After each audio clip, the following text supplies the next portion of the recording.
اگر آپ ٹینشن اور انزائٹی کا شکار ہیں اور دوائیوں سے بالکل آپ متنفر ہیں، آپ چاہتے ہیں کہ کوئی ایسی خوراک ہو تو جو میری ٹینشن کو ختم کرے، جو میرے دماغ کو ریلیکس کر دے، تو میں آپ کو ایک بہترین فروٹ بتا رہا ہوں۔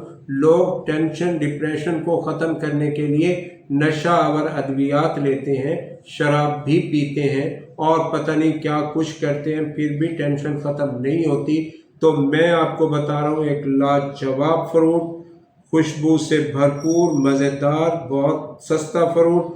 آپ نے ایک امرود جس کا وزن کم از کم 100 گرام ہو، یا 2 امرود جن کا وزن 100 گرام ہو جائے، 150 گرام تک بھی آپ کھا سکتے ہیں۔ امرود جو ہوتا ہے یہ آپ کی ٹینشن کو ختم کرتا ہے۔ جو آپ دوسرے ذرائع ٹینشن کو ختم کرنے کے لیے استعمال کرتے ہیں، وہاں پہ آپ امرود استعمال کریں۔ ایک نئی چیز ہے، آپ کے غم کو ختم کرتی ہے۔ امرود غموں کو ختم کر دیتا ہے۔